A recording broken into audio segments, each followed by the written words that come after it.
If you've ever found yourself in a competition match or in training and you lose your grip, this isn't a fitness or a strength problem per se, as much as it is a specificity problem. You're more than likely training your grip the wrong way, or you're just not training it enough. It's likely one or the other. And over the next 10 minutes, I'm going to show you exactly what you can do about that. Quick one before I get into it. I've got my program Strong Roll 8 launching in May 2026. And if you're a grappler who's interested in S&C and getting stronger on the mats, it's an excellent program to follow for 8 weeks, along with full check-ins, full feedback, and a really good lecture system to go along that, where you're going to learn loads just like you would in these videos. So I'm going to leave the link to the priority list in the description below. And if that's something that you're interested in, make sure you get on the priority list and you'll be able to learn more about that.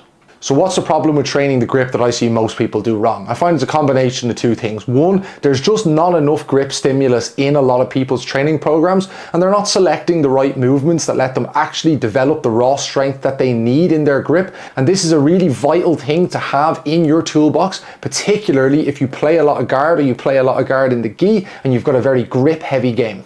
Also, I see a huge amount of people not really adding any variety or specificity to their grip training, and they tend to just do one or two simple things like crush grip exercises or plate pinches, and there's a huge amount more that you could add into your training that would have a big payoff on the mats.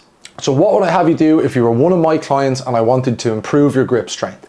Well, the first thing that I do is I'd make sure that you're doing lots of heavy hinge work like RDLs or deadlifts. This is one exercise that's going to build a lot of carryover grip strength by virtue of you having to hold onto the bar. If you're combining this with other high force movements that are going to stress the grip, like pull-ups for argument's sake, particularly weighted pull-ups, well then you're going to find that you're going to be getting a lot of 2 for 1. You're going to be training your hamstrings and your glutes over in the RDL, and you're going to be training your back and your shoulders over in the pull-ups, while getting a really nice grip stimulus in tandem with that. Alongside that, I'm a big fan of programming marches and carries for endurance work. More than likely, you're going to be holding onto your grips in a jiu-jitsu match for an extended period of time. It's not just going to be a one and done, with some jiu-jitsu matches lasting up till 10 minutes, and ideally you need to maintain your guard for a huge amount of that time so you can develop the position all the way to getting your sweep or your submission.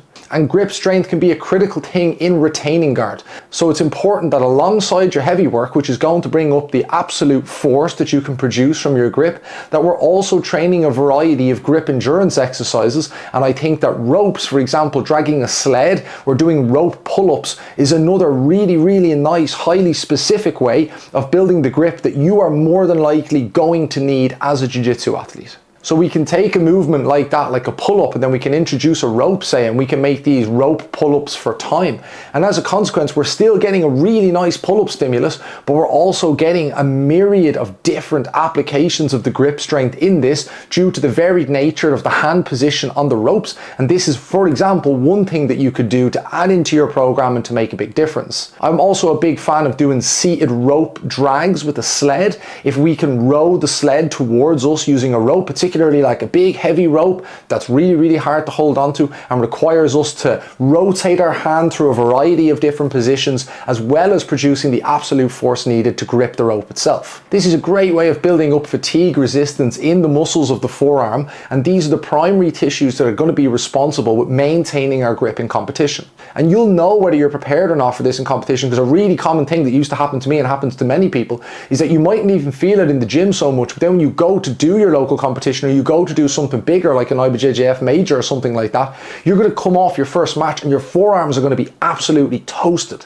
And this goes to show that this could be a big limiting factor in your ability to maintain these positions, retain the grip needed to progress your guard to your sweeps and your submissions, and this could be a glaring hole in your training. Alongside the big movements like the RDLs and the pull-ups and the endurance movements, I believe that there's also merit to include a couple more kind of specific grip exercises in there that challenge us in the various movements that our forearm, our elbow, and our wrist are capable of, such as supination and pronation, and then flexion and extension. And we're going to take a look at a couple of different exercises that we could do in an effort to hit all of these various regions of the soft tissues of the arm. And if you're finding the video useful, pop down and subscribe, and I'll be able to bring you more videos on specific Jiu-Jitsu S&C that you're more than likely missing as it is. How would I take these lifts and how would I include these holistically in a program for a Jiu-Jitsu athlete? Well, like I said at the start, a lot of this is going to be a combination of your heavy hinge work and your heavy pull-up work. So I'd say to make sure that these movements are featured in your program, and that's something that I've spoke about on this channel in the past, as those are two of my favorite movements to program for Jiu-Jitsu athletes. I think they're invaluable. It means that you're going to be getting really good training on your posterior chain, on your glutes, your hamstrings, your lower back in the RDLs, while also getting nice grip work. And you're going to be doing the same thing. You're going to be developing your upper back, your shoulders, your mid back, your arms, everything that you need to have a strong upper body for Jiu-Jitsu in your pull-ups, but you're also going to be getting the carryover effect of this grip training mixed in there as well. Then I'd look towards the end of my session when a lot of my other exercises are taken care of. That's when I'd look to include some more variety, some more grip endurance work, such as the marches and the carries and potentially the rope rows. And then as a finisher, I would look at doing some more of the highly specific grip variations and some of the more specific exercises, such as the kettlebell, barbell, forearm roller that I'll show as I outline it here. A variety of this and other movements encompassed across your program will give you access to a completely different type of stimulus across each of these exercises, and it's a combination of these stimuluses performed to the body consistently over time that's going to build a really robust grip strength. And if you've ever rolled with someone that plays like lasso or spider guard and they've got a really strong grip, it can be an absolute nightmare to deal with and can really be the deciding thing whether you psychologically kind of give up on your passing a little bit, which lets them develop the psychological momentum to then look for further grips and look for their sweeps. And in a lot of jiu-jitsu matches, the sweep, the 2 points can just be the deciding factor. So having something that lets you wear your opponent down so that you can aim to get your sweep and get your 2 points, this can be massive. As an added bonus with a lot of training your grip is that the fingers and the hand and the elbow and the wrist, these are areas that research has shown, and I'll throw some of that research up here, that get injured the most in jiu-jitsu. So not only are you building grip strength in these areas that you definitely need them, but alongside that you're helping to prehab your body in some really common injury areas against these sort of things happening to you.